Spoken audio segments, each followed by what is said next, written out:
Alright, so here is a Tell Me Pass letter, and tell you what, this woman who's basically shacked up with a mama's boy. So, tired of living with in-laws. They're past, I'm 30 years old, I'm a significant odds 35, but we're not married. I did not want to get married to him because I did not want to live at his parents' house. He's an only child and is very close to his mother. I understand how someone can be close to his mother, but there's nothing this man doesn't do telling his mother. When I got pregnant from him, it was a mistake. I had to move in with him because I came ill. Me and she probably had her own place, but couldn't probably when she fell on hard times. She wasn't able to maintain. She wasn't able to keep the place. I'm surmising, or she probably stayed with relatives, but it's likely she had her own place. But whatever.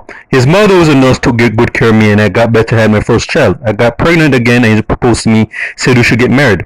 I told him I could not get married to him and live in his parents' house. Pastor's mother is no problem to me, but I've never felt like a full woman living under the roof of another woman. I told him we should go out and rent a place, and he told me that I was crazy. This man is now 35. That is sad. And we have to be careful to close our doors tightly so I can have the type of privacy we have to have. Meaning when they're about to get intimate, they don't want the mom to hear it. Our children love their grandparents, meaning that the dad's in the picture, but she doesn't make mention of the grandfather, and sometimes would even sleep with them. The children should meet their grandchildren. I want to have my own home, but my husband's hard-headed man does not make any sense complaining to his parents because, as I see it, if they don't want him to leave, he would marry me if I agree not to harass him about moving out. But I can't marry him and live with his married parents. What do you think? Yeah, this was a mama's boy. Yeah, that is some sad, pathetic shit. I mean, I could have understood if, like, probably he was on financially hard times that he couldn't afford to live a place, but then again, it's probably indicated that it's not indicated whether or not this guy's what he's earning. But in my opinion, is that if I were in his place, I would move out though, because that's a sign of someone who's still a child, still has a childlike mentality. Because yeah, that's some mama's boy shit right here. Because my thing is this, that I would not, if I were to get married to someone, I would rather be in my own place or find my own place and live in a parents. Because yeah, that's gonna be awkward. Just being under the same house with your parents, because you know you have to abide by their rules, especially when you want to do your own thing, and that's I can understand. But yeah, she pretty much is indicating this relationship is in trouble right there, because this guy is just the fact that this guy does not is just so adamant, say hey, I don't want to move out, and yeah, you could say hey maybe he wants to take care of his parents, but at the end, but you could have said hey let's try and move to a place nearby or whatever, and then we can probably check on our parents or whatever, or probably get some caretakers if they can afford. I don't know what the financial stats, because she don't list if this guy is working or not. Because if it's not saying if he's out of work and can't afford to move out, which would probably be an understandable reason. But if the case that, but we have to assume that due to what she's saying, that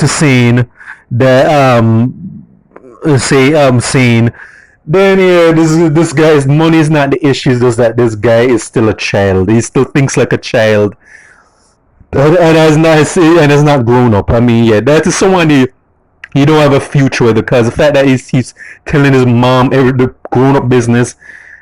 Yeah, I can't see the future a future with this guy, because yeah, this guy just sounds like he's still has not grown up, and when the thing is, when you deal with people like that, yeah, that's not going to work out long term. So yeah, I don't see a bright future for them if he does refuse to grow up. It could be a case where he comes to his senses, or probably his parents probably to come tell him that hey, you know what, you're a big man. No, you're a big man. You have 2 children. Yeah, time for you to leave the nest and just worry about your wife, get married, and worry about your children, your wife and children. That's what you should do. Because if I'm in that situation, let's just put this: the first chance I get, I'd be moving out. I say, hey, you know what? If I have a good paying job, because again, I can't assume that this guy doesn't have any money or he's not saving up. If he's saving up enough money to leave and get a down payment and get a house or whatever, heck yeah, I'll be out to that house though. Because yeah, you have to start living like a man. Like, this is not a good look, bro. As a man, this is not a good look. Yeah, I could understand if you had financial problems, you're not working or whatever, and you're staying with them to get your weight up so you can move. But moving out and being home for good should be part of the long term, should be part of the plan. That's pretty much what I have to say about this. So this is for State of Jamaica and the Caribbean. Check out my YouTube pages, Miles Goose and Farron, Miles Productions. With thoughts of Miles. Alright.